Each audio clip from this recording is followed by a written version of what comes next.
Hey everybody, Roman versus with the Squash Fest podcast and my co-host, the Boy Harm. Today we're going to be talking about Karrion Kross, otherwise known as Killer Kross. What's next for him? Did WWE drop the ball? Take it away, buddy. Before I go on what I'm going to do, go back and watch my Karrion Kross one from about 5 months ago when we talked about how I would book him and how they are not booking him correctly and how much I loved Karrion Kross 5 months ago.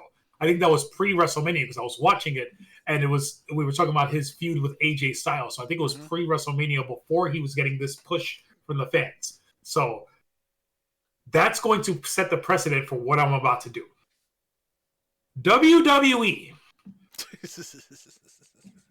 as much as you're the number one wrestling company in the world and you guys print money, it seems like you're successful in spite of yourself sometimes. Mm-hmm. You have this guy who, through no fault of his own, has not gotten pushed on the main roster through Vince, through Triple H, through anybody else. You put him in storylines against people, you have him lose consistently, and then on his own dime, on his own time, and on his own money, he goes and produces great cinematic videos, his own documentaries, wrote his own book, all this stuff, and he has a natural groundswell of fans who are supporting him right now. So, in the last 2 weeks, he has lost his final match in WWE to Sami Zayn. And then he was given a contract 3 days later because his contracts were going to expire the following Sunday. He was given a contract 3 days later that was also not planning on bringing his wife back. So, according to him, the only thing with that is, because people have been misreporting and saying that they didn't offer her anything. What he said in his interview was that they sent him an offer. It didn't include her. And when he inquired about her, they said, we're going to take care of this first, and then we'll see. Yes. So it's not that they didn't offer her, it's that they didn't offer her necessarily yet. At the same time. Yeah, we didn't know if they were ever going to offer her. But that's, if I'm Karrion Kross, and the package of me and Scarlett is a package, and that's what fans have come to know through NXT. Which was his argument, which was, in the past, we've always done the contracts together. Why are they changing it now? Why they didn't do it together? And he also said they always did the contract via him and Triple H over the phone. He said him and Triple H banged out his NXT contract and when he came back over the phone. He didn't go through an intermediary. Maybe TKO is doing it differently this time around. They're sending reps to deal with them. But he said he always worked directly with Hunter. So that's interesting. They gave him the contract and they gave him 24 hours to review it without telling him how much money. Not how much money, without telling him how they got to the money that they got to for him. Because when Ariel Helwani asked him, was it for less money? He said, I'm not going to answer that. Yeah. So, presumably, it was for less money than he was making before. Yes, because otherwise, why deny it or why not say anything? I would have just been like, yeah, no, it was more. Or it was the same. Or either way. Yeah. But he also, to do that, he also said during that interview that he would love to go back to WWE. He wants to continue the communication with them to go back. So he's not going to blaspheme the company and then have them already more angry at him as they potentially are. Even though technically he thinks it's over for the simple fact that they said, if you don't accept this contract within this window of time, we rescind the offer. Yeah. And then he said, well, at this point they rescinded it. And when Ariel asked him, he said, do you really think that they rescinded it? Or do you think that's just something they say? He said, I don't know.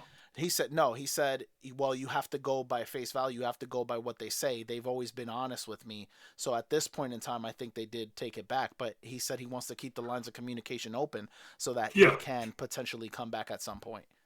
But yeah, so we're going off the top. My topic is you don't let that guy go. Yeah. So I make the two comparisons, and I understand these guys are world champions and have a bigger legacy in professional wrestling than Karrion Kross does. Mm-hmm. But the two comparisons I make to Karrion Kross, the groundswell movement he got from fans, Daniel Bryan going into WrestleMania 30, where fans forced Vince and Triple H to put him in that main event when that wasn't the plan. Ooh, you froze And up your video. Sorry. Go ahead. it's okay. And Kofi Mania. Mm-hmm. Kofi Mania, because he got into that because of an injury to Mustafa Ali. Kofi got into the Elimination Chamber. He put on an incredible showing in the Elimination Chamber, and that from that point, fans are like, "Oh no, we want to see Kofi in a championship match at Mania. He's been here for 11 years. He could put on a really good show," and he did, and he won the title. Those are the two comparisons I make to what Karrion Kross is going through right now. If I'm the head of a billion-dollar company, and this is maybe professional wrestling's a different mindset.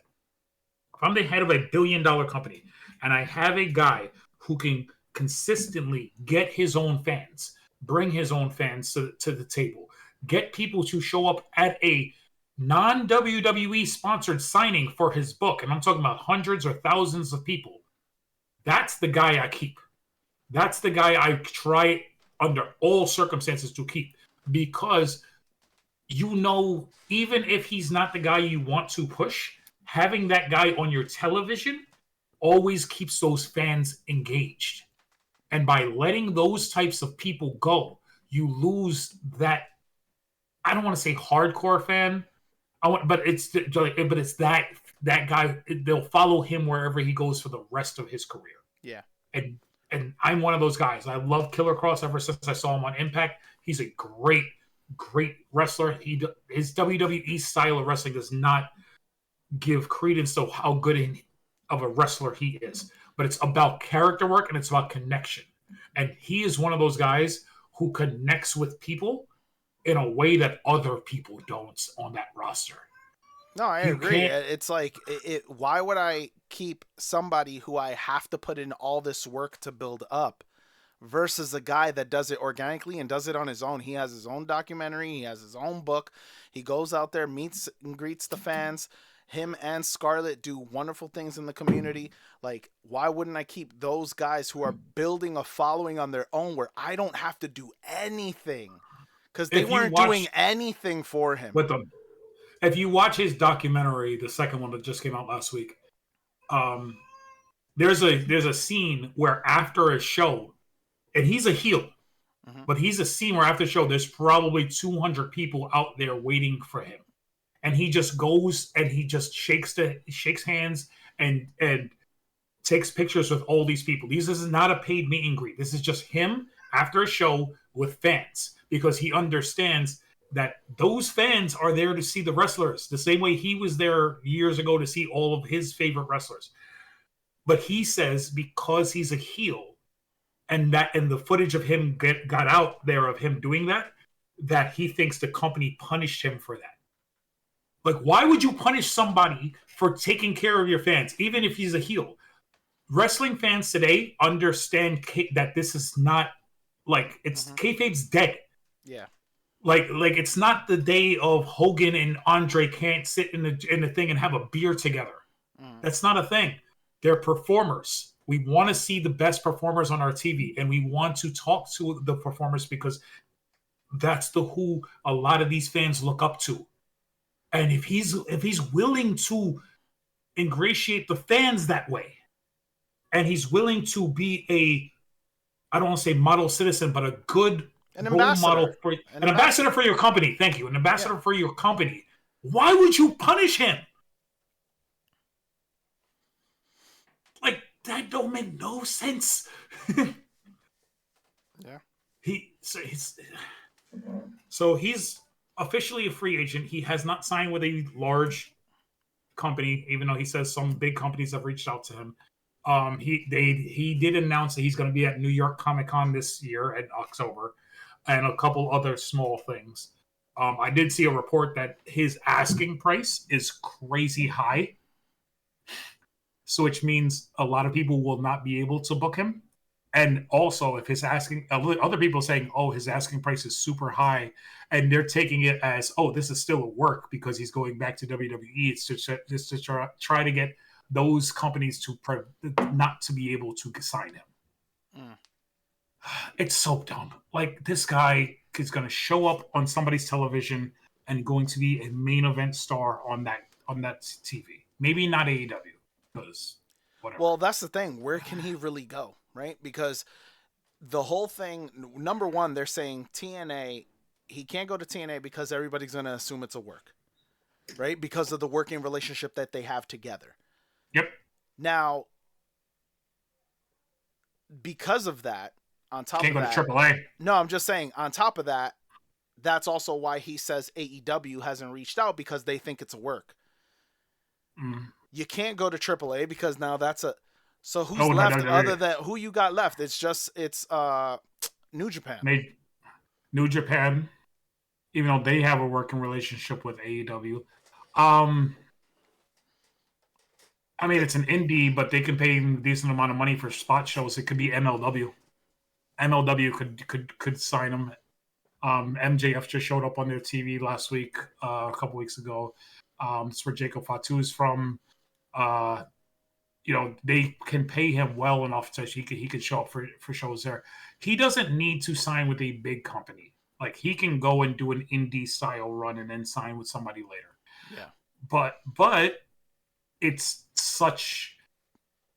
so bad for somebody who's that talented who can't get a job right now, because the two major companies in North America have all these splintering relationships with all of these other companies. Yeah. So you can't really, it's hard to be like, all right, I can't wrestle here. I can't wrestle here. I can't wrestle with somebody who are eight. Because if AEW is not reaching out to me, New Japan's going to be like, hey, Tony Khan, I know we have Forbidden Door coming up. I'm thinking about signing Karrion Kross to a short run. What do you think about this? Maybe because he's a free agent, we sign him to New Japan and he shows up at your show. What is Tony Khan gonna say? Tony Khan's gonna say yes or no. But like there are so many like little weird things. He's not gonna he could show up at CMLL, which is another Mexican promotion, actually bigger than AAA. Because he has that. When he was on the Indies, he did have a Mexican run. He has wrestled in Triple Manias before. So there are places. But the fact that this man is so over with your fans and you let him walk out the door is bewildering to me. Mm-hmm. It's a different situation from R-Truth. They let R-Truth go, whatever. But that's a different. He's comedic. He's supposed to be the guy R-Truth is there, the guy who makes you laugh and the guy who makes you smile, but no one actually ever thought R-Truth was going to, be pushed and elevated to whatever.